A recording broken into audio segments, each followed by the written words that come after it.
பெரும்பாலும் வந்து பாருங்க இந்த டியூயல் சிம்பிள் இருக்க ராசிஸ் எல்லாமே வந்து பாத்தீங்கன்னா ஒரு சபிக்கப்பட்ட ராசி.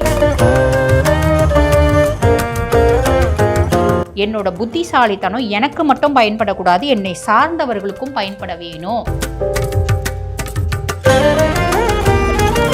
குருனோட ஆதிக்கம் பெற்ற ராசி அப்படின்றதுனால எனக்கு எல்லாமே வேணும். தனுஷம் லவ்வை பொறுத்த வரைக்கும் ஒரு சபிக்கப்பட்ட ராசி. உண்மை, நேர்மை, நாணயம், ஒழுக்கம் இதெல்லாம் எதிர்பார்ப்பாங்க. அவங்க லவ் பண்ணவங்கள கல்யாணம் பண்ணிக்கிறாங்க அப்படின்னா உங்களோட வாழ்க்கை எப்படி இருக்கு?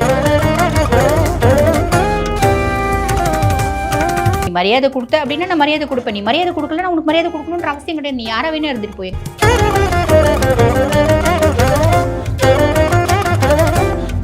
அடேங்கப்பா பயங்கர ஜீனியஸ் பையங்க அப்படின்ற அந்த பயங்கரம்ன்ற பேரை ஈஸியாக தட்டிட்டு போயிடுவேன்.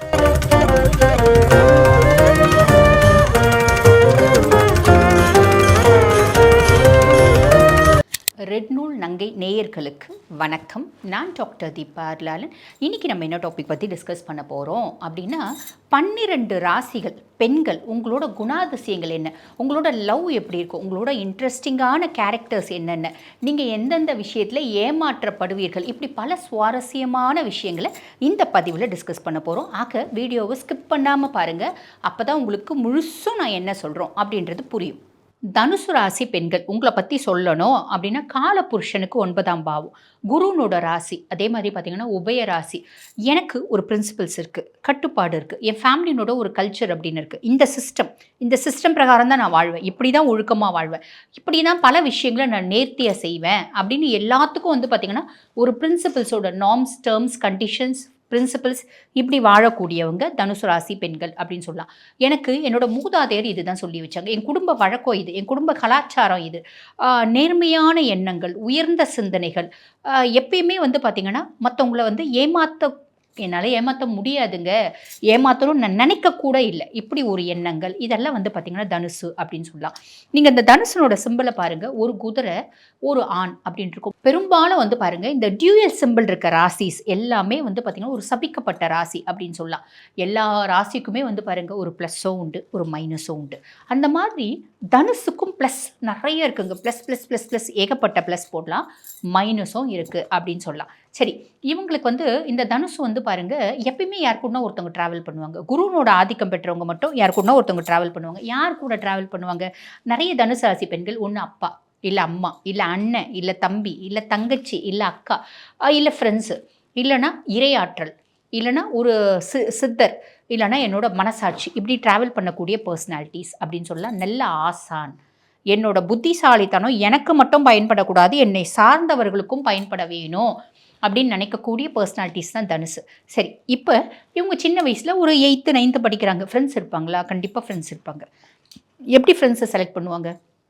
எனக்கு ஒத்த சிந்தனையும், எனக்கு ஒத்த ஆற்றலும், எனக்கு ஒத்த வந்து பார்த்திங்கன்னா ஒரு எண்ணங்களும் இருக்கணும், அவங்க கூட நான் நல்ல ஃப்ரெண்டாக இருப்பேன். இல்லை அப்படின்னா எல்லாருக்கூடையும் பழகுவேன், எல்லாருக்கூடயும் ஹாய் பை ஃப்ரெண்ட்ஷிப் அப்படி தான் வச்சுப்பேனே தவிர ரொம்ப இன்டிமசி அப்படின்றத வச்சுக்க மாட்டேன் அப்படின்னு சொல்லலாம். அவங்க லவ் பண்ணுவாங்களா? கண்டிப்பாக லவ் பண்ணுவாங்க. ஒரு பிள்ளை வந்து ஒரு ஆஃபீஸ் போகுது, லவ் பண்ணுமா? கண்டிப்பாக லவ் பண்ணும். இந்த பிள்ளை வந்து எதை பார்த்து லவ் பண்ணும்? அழகாக பார்த்து லவ் பண்ணுமா? கிடையாது. அறிவை பார்த்து லவ் பண்ணுமா? கிடையாது. புத்திசாலித்தனத்தை பார்த்து லவ் பண்ணுமா? கிடையாது. வசதியை பார்த்து லவ் பண்ணுமா? கிடையாது. இரக்க குணத்தை பார்த்து லவ் பண்ணுமா? கிடையாது. அப்போ எதை பார்த்து லவ் பண்ணும்? எனக்கு எல்லாமே வேணும். குருனோட ஆதிக்கம் பெற்ற ராசி அப்படின்றதுனால எனக்கு எல்லாமே வேணும். மொதல் விஷயம், பையன் நல்ல குணமாக இருக்கணும், நல்ல குடும்பமாக இருக்கணும், நல்ல பழக்க வழக்கங்கள் இருக்கணும். ஸோ இப்படி அதுக்கும் மேலே நல்ல புத்திசாலியாக இருக்கணும், நல்ல படிச்சிருக்கணும், நல்ல திறமைசாலியாக இருக்கணும், குடும்பத்தை காப்பாற்றக்கூடிய எல்லா குணங்களும் இருக்கணும், ஒரு நம்பின பொண்ணு கடைசி வரைக்கும் காப்பாற்றணும், இப்படிப்பட்ட உயர்ந்த குணம் இருக்கணும். இப்படி எல்லா உயர்ந்த குணமும் இருக்கிற பையனை தான் எனக்கு பிடிக்கும். அந்த மாதிரி ஒரு பையனை பார்த்தா நான் லவ் பண்ணுவேன்னா தாராளமாக லவ் பண்ணுவேன். லவ் பண்ணுறேன் அப்படின்னும் போது அந்த லவ் வந்து சக்ஸஸ் ஆகுமா? பெரும்பாலும் வந்து பார்த்திங்கன்னா தனுசு ரிஷபத்துக்கிட்ட அட்ராக்ட் ஆகும், மிதுனத்துக்கிட்ட அட்ராக்ட் ஆகும். இந்த ரிஷபம் மிதுனும் இவங்க அட்ராக்ட் ஆகி லவ் பண்ணுறாங்க அப்படின்னா பெரிய அளவுக்கு அது சக்ஸஸ் ஆகிறது இல்லை. இவங்களோட எண்ண அலைகளும் அவங்களோட எண்ண அலைகளும் ஒத்து போகிறதே இல்லைங்க பெரும்பாலும் நான் பார்த்த வரைக்கும். ஆனால் அதையும் மீறி வாழக்கூடிய நிறைய பர்சனாலிட்டிஸ் இருக்க தான் செய்கிறாங்க. அதாவது தனுசு ரிஷபம், தனுசு மிதுனம் காம்பினேஷன் இருக்க தான் செய்யுது, பட் மெஜாரிட்டி ஒத்து போகிறது இல்லை அப்படின்னு தான் சொல்லணும். அதுக்கும் மேலே நிறைய லவ் ஃபெயிலியர்ஸை சந்திக்கக்கூடிய ராசி தனுசு அப்படின்னு சொல்லலாம். பொதுவாகவே இந்த டியூவல் சிம்பிள்ஸ் இருக்க கேரக்டர்ஸ்லாம் வந்து பார்த்திங்கன்னா லவ்வில் ஃபெயிலியர் போகிறாங்க. ஒரு சபிக்கப்பட்ட ராசிகள் லவ்வை பொறுத்த வரைக்கும் அப்படின்னு சொல்லலாம். அந்த மாதிரி தனுசும் லவ்வை பொறுத்த வரைக்கும் ஒரு சபிக்கப்பட்ட ராசி அப்படின்னு சொல்லலாம். ஆனால் தனுசில் பிறக்கிறதே ஒரு பெரிய வரம். ஏன்னா குருனோட ஆதிக்கம் பெற்ற ராசி இல்லைங்களா? பிறக்கிறது பெரிய வரமாக இருந்தாலும் லவ் பெருசாக மெஜாரிட்டி வந்து சக்ஸஸ் ஆகிறது இல்லை. சரி, லவ் பண்ணுறாங்க, இந்த மாதிரி எல்லா விஷயத்தையும் எதிர்பார்ப்பாங்க. உண்மை, நேர்மை, நாணயம், ஒழுக்கம் இதெல்லாம் எதிர்பார்ப்பாங்க. இதெல்லாம் இந்த காலகட்டத்தில் ரொம்ப கம்மியாக போயிடுச்சு.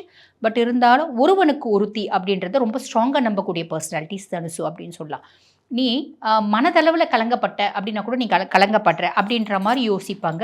ஸோ அவங்களுக்கு வந்து லவ் வந்து பெரும்பாலும் ஃபெயிலியர் நோக்கி போகுது. அப்படி மிஞ்சி அவங்க லவ் பண்ணவங்கள கல்யாணம் பண்ணிக்கிறாங்க அப்படின்னா உங்களோட வாழ்க்கை எப்படி இருக்குது அப்படின்னா யுவர் மை ரெஸ்பான்சிபிலிட்டி. நீ என்னோட கணவன், உன்னை நல்லா பார்த்துக்க வேண்டியது என்னோட கடமை. உனக்கு வேலைக்கு நல்லா சமைச்சு கொடுக்க வேண்டியது என்னோட கடமை. சமுதாயத்தில் எல்லாரும் முன்னாடியும் உன்னை மரியாதையாக வாழ வைக்க வேண்டியது என்னோட கடமை. யுவர் மை ரெஸ்பான்சிபிலிட்டி அப்படின்ற ஒரு தாட் அவங்களுக்கு நிறைய இருக்கும்.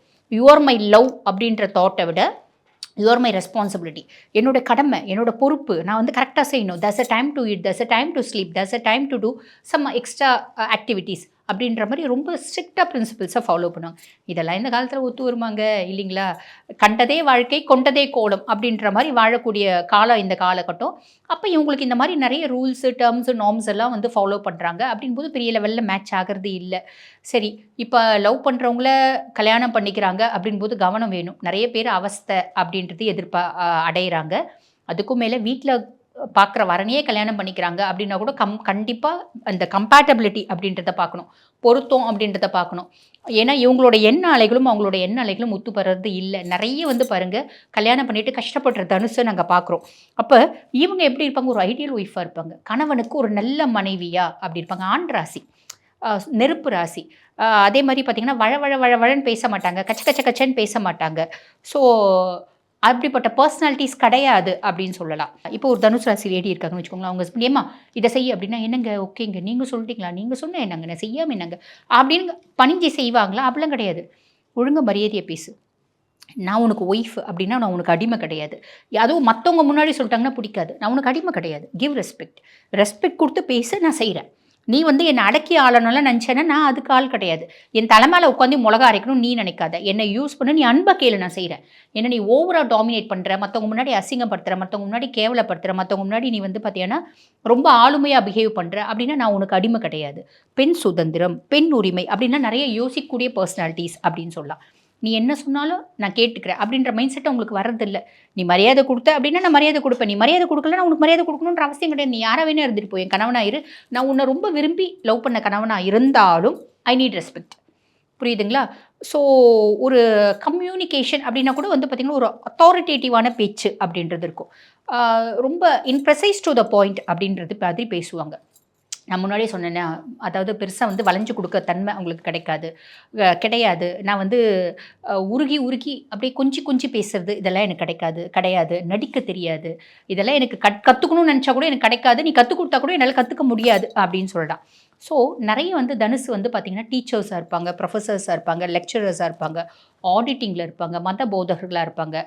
யார்கிட்டையும் பணிஞ்சு வணங்கி தலை குனிஞ்சு இதெல்லாம் எனக்கு தெரியாதுங்க, நோ, இது எல்லாத்துக்கும் நோ, மிடுக்காக இருப்பேன்.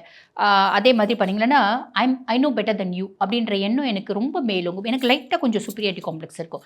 எனக்கு ஞானச்செருக்கு அப்படின்னு சொல்லுவாங்க பார்த்தீங்களா, அது எனக்கு நிறையவே இருக்கும் அப்படின்னு சொல்லலாம். காரணம் என்ன அப்படின்னா, தனுசு எந்த ஒரு விஷயத்தை கொடுத்தாலும் அதை இன்டெப்த்தாக கற்றுப்பாங்க. ரொம்ப சிம்பிள். இப்போ நான் தனுசு அப்படின்னு வச்சுக்கோங்களேன், நான் ஒரு ஸ்பீச் கொடுக்க வரணும் அப்படின்னா பயங்கரமாக அதுக்கு நான் ப்ரிப்பேர் பண்ணிவிட்டு அதை வந்து பயங்கரமாக மேனிஃபெஸ்ட் பண்ணுவேன். அடேங்கப்பா பயங்கர ஜீனியஸ் பையங்க அப்படின்ற அந்த பயங்கரன்ற பேரை ஈஸியாக தட்டிட்டு போயிடுவேன். இது தனுசு. நான் தனுசு இல்லை, தனுசாக இருந்தால் சொல்கிறேன். இந்த மாதிரி ஒரு மைண்ட் செட் அவங்களுக்கு இருக்கும். புரியுதுங்களா? அப்போ ரொம்ப திறமை இருக்குது அப்படின்னும் போது அந்த சுப்ரியாரிட்டி காம்ப்ளெக்ஸ் இருக்கிறதுல என்ன தப்பு?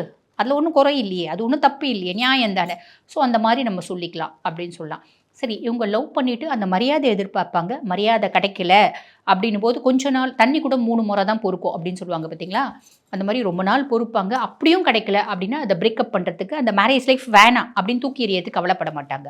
மேக்ஸிமம் அது ரிஷபம் மிதுனம் தூக்கி எறிகிற மாதிரி அமையுது. இது இல்லாமல் மற்ற ராசிகளோடு அப்படி அமையுது அப்படின்னு சொல்லலாம். சரி, எப்படி வாழ்வாங்க கணவரோட அப்படின்னா, அதான் நீ எனக்கு ரெஸ்பான்சிபிலிட்டி, நான் உன்னை பார்த்துக்கணும், நான் உனக்கு நல்ல நீட்டாக ட்ரெஸ் எடுத்து கொடுக்கணும், நான் ஒரு சாரீ எடுத்தால் கூட உனக்கு 2 ட்ரெஸ்ஸஸ் எடுத்து கொடுக்கணும், ஏன்னா நீ வந்து நல்ல பக்காவாக டீசெண்டாக எனக்கு தெரியணும், உன்னை வச்சு தான் எனக்கு மரியாதை அப்படின்ற மாதிரி ரொம்ப பார்த்து பார்த்து செய்யக்கூடிய பர்சனாலிட்டிஸ் அப்படின்னு சொல்லலாம். ஆனால் இவங்களை புரிஞ்சுக்கிறதுக்கு நிறைய கணவர்மார்களால் தெரியறதில்ல, புரியறதில்ல, இவங்களை புரிஞ்சிக்க முடியல அப்படின்னு சொல்லலாம். ஓகே, இவங்களோட மைனஸ் ஏதாவது இருக்கா அப்படின்னா, ஒரே ஒரு மைனஸ் தாங்க. நான் பேசும்போதே வந்து பார்த்திங்கன்னா, எனக்கு என்னோட ஆளுமை அப்படின்றது மேனிஃபெஸ்ட் ஆகும். ரொம்ப சிம்பிளுங்க. இப்போ இவங்க வந்து இவங்களோட ராசி அதிபதி யாரு? குரு. நம்ம ஒரு அரசவை அப்படின்னு எடுத்துக்கணும்னு வச்சுக்கோங்களேன். அவன் சக்கரவர்த்தியாக இருந்தால் கூட குருமார்கிட்ட கேட்டு குருவை வணங்கி தான் அட்வைஸ் வாங்குவான். சக்கரவர்த்தியாகவே இருக்கட்டும், குருவை வணங்கி தான் அட்வைஸ் வாங்குவான். குரு போய் அரசனை வணங்குறது இல்லை, குரு போய் அரசன் காலை விழறதில்லை, சக்கரவர்த்தி வணங்குறது இல்லை, சக்கரவர்த்தி காலை விழறதில்லை. ஆக இவங்களுக்கு வந்து எப்பயுமே அந்த ஒரு respect these people will expect அப்படின்னு சொல்லலாம். நியாயமானது தான். நான் உன்னை நல்லா பார்த்துக்கிறேன், உன்னை என்னோட கடமையாக நினைக்கிறேன், உனக்கு எனக்கு இல்லைனாலும் உனக்கு எல்லாமே செய்கிற, அப்போ உன்னால் எனக்கு மரியாதை கூட கொடுக்க முடியாதா? நியாயமான விஷயம் தானே. நீ மரியாதையை நான் எதிர்பார்க்குற, மரியாதை கொடு. மரியாதை கொடுக்குற அப்படின்னா நான் உனக்கு எப்படி கணவன் கணவன் அப்படின்ற ஒரு ரெஸ்பெக்டை கொடுக்கணும், அந்த மாதிரி நீயும் மனைவி மனைவி அப்படின்ற ஒரு ரெஸ்பெக்டை கொடு, முன்னுரிமையை கொடு, ஒரு பாசத்தை கொடு, ஒரு அன்பை கொடு. இதெல்லாம் இல்லை அப்படின்னா என்னால் எப்படி எவ்வளோ நாள் உன் கூட பொறுமையாக வாழ முடியும் அப்படின்ற மைண்ட் செட் இருக்கும். இது வந்து ஒரு பாசிட்டிவான விஷயம் தான், மைனஸ் கிடையாது அப்படின்னு சொல்லலாம். சரி, இவங்களுக்கு ரொம்ப ஃபேவரபிளான ஒரு டைரக்ஷன் என்ன அப்படின்னா, ஈஸ்ட்டு, நார்த் ஈஸ்ட்டு இதெல்லாம் ஃபேவரபிளான டைரக்ஷன் அப்படின்னு சொல்லலாம். இவங்களுக்கு உடல் சார்ந்த உபாதைகள் ஏதாவது வரத்துக்கு வாய்ப்பு உண்டா? இருதயம் சார்ந்த பிரச்சனைகள், டைஜஸ்டிவ் இஷ்யூஸு இதெல்லாம் வரத்துக்கு வாய்ப்பு உண்டு. கொஞ்சம் ஸ்ட்ரெஸ், மென்டலி ஸ்ட்ரெஸ் ஆகிறது வரத்துக்கு வாய்ப்பு உண்டு. இவங்களுக்கு ஃபேவரபிளான கலர்ஸ் என்ன அப்படின்னா, எல்லோ, ஆரஞ்சு, ரெட் எல்லாம் இவங்களுக்கு லக்கி கலர்ஸ் அப்படின்னு சொல்லிக்கலாம். ஒத்த வார்த்தையில் தனுசை பற்றி சொல்லணும் அப்படின்னா என்ன சொல்லுவீங்க அப்படின்னா, ரொம்ப ஆளுமையான, நேர்மையான, பிரின்சிபல்ஸை கரெக்டாக ஃபாலோ பண்ணக்கூடிய ஒரு ஒழுக்கமான பர்சனாலிட்டிஸ் அப்படின்னு சொல்லலாம். வாழ்த்துக்கள்.